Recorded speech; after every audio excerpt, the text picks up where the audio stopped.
Hello everyone, આજે આપણો 6th episode છે. તો આજે આપણે શીખવાના છીએ ફ્લાવર. આવતીકાલે આપણે ફિંગર્સ બનાવી હતી અલગ અલગ. આજે આપણે શીખશું અલગ અલગ ફ્લાવર અને ઝુમ્મર. તો ચાલુ કરીએ આપણે. સૌ પ્રથમ આપણે જલેબી બનાવશું અને એને આજુબાજુમાં પતલી કાંગરી કરશું અને પછી ડોટ્સ મૂકી દઈશું. આ રીતના નાના નાના ફ્લાવર પણ યુઝ થાય છે કશે પણ. આની ફરતે કાંગરી ફરતે હું તમને 2-3 વસ્તુ કરીને બતાવું છું કે એક જ જલેબી અને કાંગરીમાંથી તમે કેટલી પ્રકારના તમે મૂકી શકો છો. પહેલામાં આપણે ડોટ્સ મૂક્યું, બીજામાં સર્કલવાળું મૂક્યું, ત્રીજામાં કેરીવાળા મૂક્યા છે. અને જોઈ લો, આ જે બનાવીએ છીએ એ ફ્લાવર ડાર્કવાળા પાર્ટમાં વધારે યુઝ થાય છે, જે ડાર્કવાળા પાર્ટ બનાવવો હોય તેમાં. પછી નેક્સ્ટ જલેબી કાંગરી જે છે એ તો આપણું જે મેઇન છે એ રહેવાનું જ છે. પછી એના આધારે તમે કોઈ પણ ફ્લાવર એડ કરી શકો છો, બનાવી શકો છો. અને ખાસ શેડિંગ કરતી વખતે ધ્યાન રાખવાનું છે કે એકદમ લાઇટ આપવાનું છે, તો એનો ગેટઅપ સારો એવો આવે. જોઈ શકો, જલેબી કાંગરી તો દરેક વસ્તુમાં યુઝ થશે જ, બરાબર છે. આ જે ફ્લાવર જેવું બનાવીએ છીએ આપણે, આ પણ ડાર્કવાળા પાર્ટમાં વધારે યુઝ થાય છે. આ રીતના નાના નાના ફ્લાવર આપણે ઝાડવા ઉપર બી આ ફ્લાવર મૂકીને તમે એનું શેપ બનાવી શકો છો.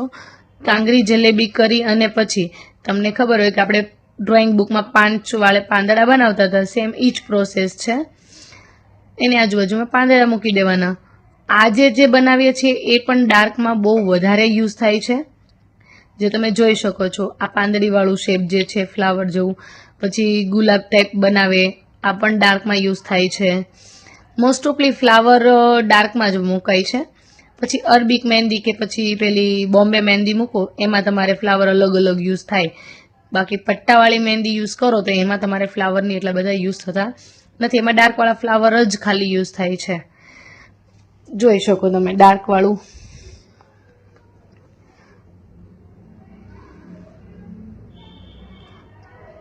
આ ફ્લાવરને તમે જેટલું મોટું કરવા માંગો એટલું મોટું પણ કરી શકો છો.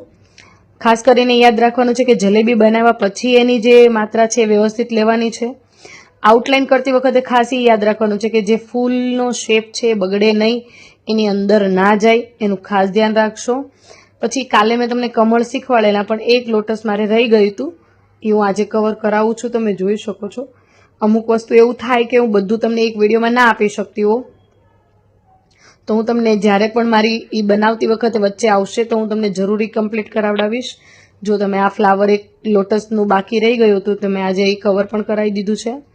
આઉટલાઇન આપો તો એનું ઓટોમેટિક ફિનિશિંગ છે એ બધું બહાર આવશે. જોઈ શકો છો તમે કેટલું ખૂબ સરસ એવું દેખાય છે. આ નીચે જે મેં પાંદડી જેવો શેપ આપ્યો છે, તમે એની જગ્યાએ હાફ ફ્લાવર પણ આપી શકો છો. ઝુમરવાળી ડિઝાઇન છે, જે મેઇન રેગ્યુલર ઝુમર યુઝ થાય છે એ બતાવું છું.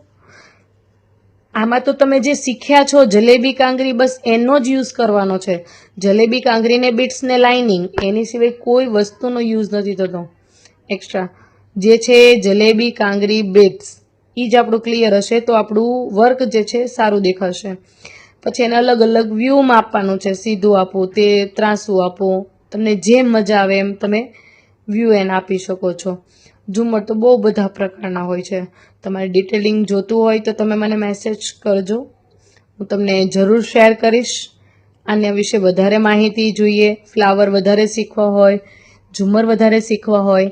અને હા, મને કોમેન્ટ આજમાં એવી આવી હતી કે હું એક હિન્દીમાં બોલીને વિડીયો ઉતારું, તો હું એક અલગ જ ચેનલ બનાવીશ જેની અંદર સ્પેશિયલ હિન્દીનું જ ક્લાસ રહેશે, A to Z વસ્તુ ઇન્ફોર્મેશન રહેશે. તો તમે ત્યારે એને પણ જોઈન કરજો, બરાબર છે. આ તમે જોઈ શકો છો ઝુમર આપણે અલગ અલગ પ્રકારના બનાવ્યા છે, જે મોસ્ટ ઓફલી વધારે યુઝ થાય છે રેગ્યુલર. એ વસ્તુ જ આપણે કવર કરવાની છે અત્યારે, કે જે રેગ્યુલર યુઝ થાય છે. એડવાન્સ કોર્સ જ્યારે હું કરાવીશ ત્યારે આખું અલગ જ વસ્તુ રહેશે એડવાન્સમાં. ટ્રાય કરજો. ગાઈઝ, આપણો આજનો ક્લાસ પૂરો થયો છે. તમે જોઈ શકો છો કેટલી સરસ રીતે ફિનિશિંગ સાથે ફ્લાવર ને એવું દેખાય છે. તમે પણ આવી ટ્રાય કરો. આપણે અલગ અલગ ફ્લાવર કર્યા છે, ઝુમર પણ કર્યા છે. કોમેન્ટ કરશો તો હું તમને આની વધારે ડિટેલ મોકલીશ. અને જો તમને કંઈ ડાઉટ હોય તો કોમેન્ટ કરો, સોલ્વ કરીશ. મારી ચેનલને હજી સુધી તમે સબસ્ક્રાઇબ નથી કરી તો સબસ્ક્રાઇબ કરો, લાઈક કરો, તમારા ગ્રુપમાં શેર કરો.